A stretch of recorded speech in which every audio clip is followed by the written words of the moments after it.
Serverless cloud computing is quietly locking you in, and you may not even realize it. So serverless is sold as the end infrastructure. No servers, no ops, code, and instant scaling. But the reality is more complicated and a lot more political. That convenience comes at a hidden cost: long-term flexibility. But every handler, trigger, and event shape quietly wedge your app to one vendor's ecosystem.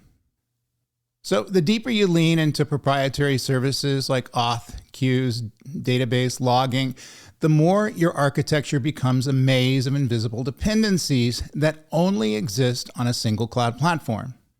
So even if the code is just JavaScript or Python, the real lock-in lives in the glue: events, formats, identity access management policies, config conventions, and deployment pipelines tailored to a single provider.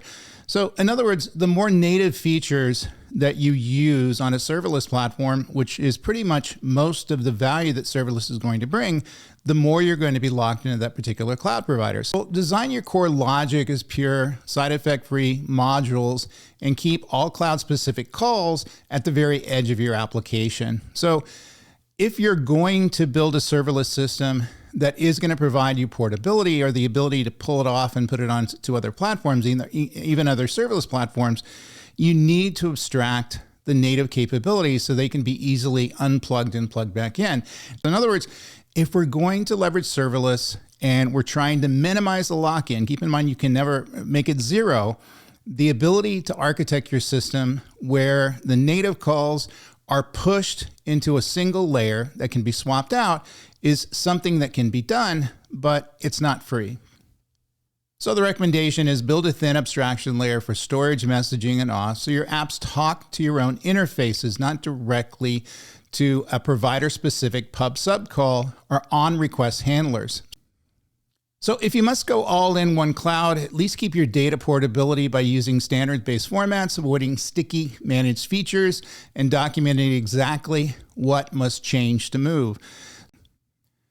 So true serverless without shackles means using the cloud superpowers for speed while deliberately architecting as if you'll have to switch clouds or even run on bare metal 2 to 3 years from now.